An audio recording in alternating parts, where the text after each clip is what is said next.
చింత యావత్తు ఆయన మీద వేయండి. అదే దేవుడు చెప్పే మాట. మీ చింత యావత్తు, నీ చింత ఏదైతే ఉందో, నేనంటాను నీ బాధ ఏదైతే ఉందో, నీ కష్టం ఏదైతే ఉందో, నీ నష్టం ఏదైతే ఉందో, నువ్వు అంటున్నావే ఇవి నాకు శ్రమ దినాలు, వాటన్నిటిని నువ్వు అంటున్నావే కీడు జరుగుతుందని, వాటన్నిటిని ఆయన మీద వేయి. ఆయన భరిస్తాడు. భరించి ఏం చేస్తాడు?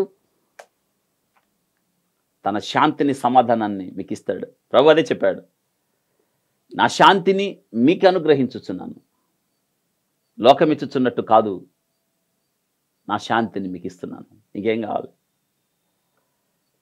ఆయన ఎవరు తెలుసా? చింతలు మోయువాడు, చింతలు బాపు దేవుడు. ఆయన ధైర్యంగా ఉండొచ్చు, మనం నిశ్చింతగా ఉండొచ్చు, ఆయన మీద ఆనుకోవచ్చు. తన పూర్ణ శాంతిని మనం అనుభవించవచ్చు. ఆయనంట నిన్ను పేరు పెట్టి పిలవడానికి ఇష్టపడుతున్నాడు. ఆయన భయపడిన దినాల్లో, కృంగిన దినాల్లో, విసికి వేసారిన దినాల్లో,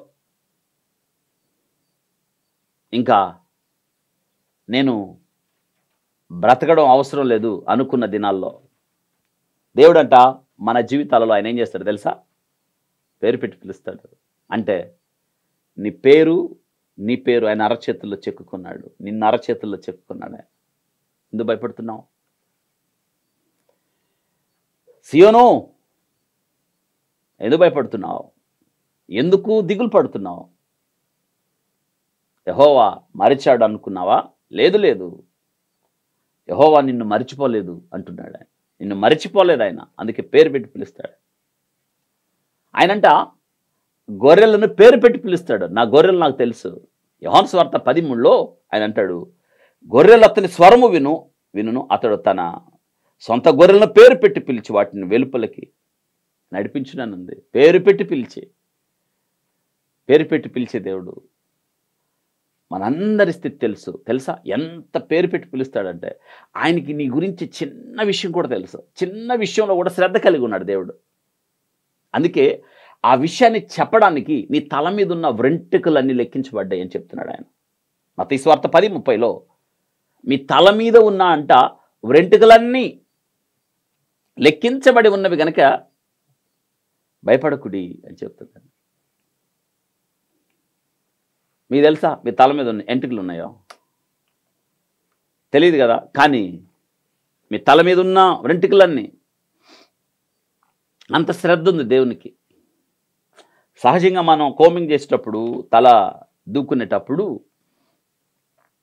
చాలా ఊడిపడిపోతాయి రోజుకి, తెలుసా? సరాసరి ఒక మనిషి తల మీద 1,00,000 నుంచి అత్యధికంగా 1,50,000 వెంట్రుకలు ఉంటాయి, ఎక్కువ తక్కువగా. వాటిల్లో రోజుకి తెలుసా 50 నుండి 100 ఊడిపడిపోతూ ఉంటాయి. వాటన్నిటి లెక్క తెలుసు దేవునికి. ఎందుకు ఈ విషయం చెప్పాడు? మనం సహజంగా అంత పట్టింపు ఉండం, ఊడిపోతాయి ఎంట్రుకలు అంతే.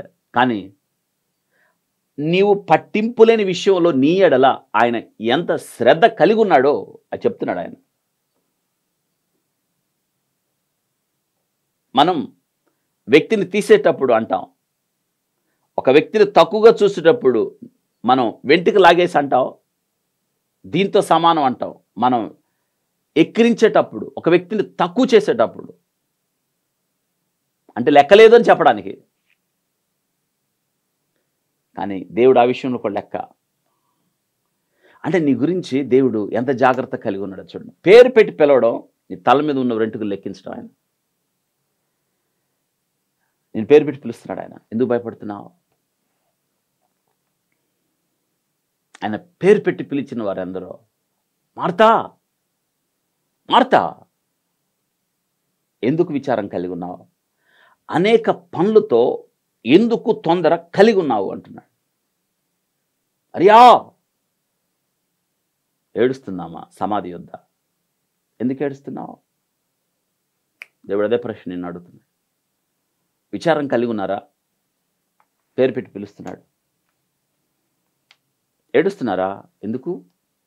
ఏమైందని? మోషేతో దేవుడు అన్నమాట, మోషే దేవుని బాహుబలం తక్కువైంది అనుకున్నావా?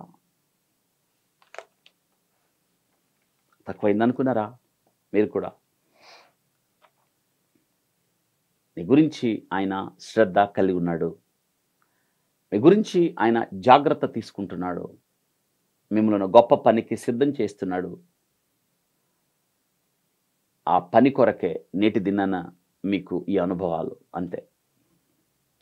ఈ అనుభవాలు లేకుండా గొప్ప పనికి ఎలా సిద్ధపడతారు?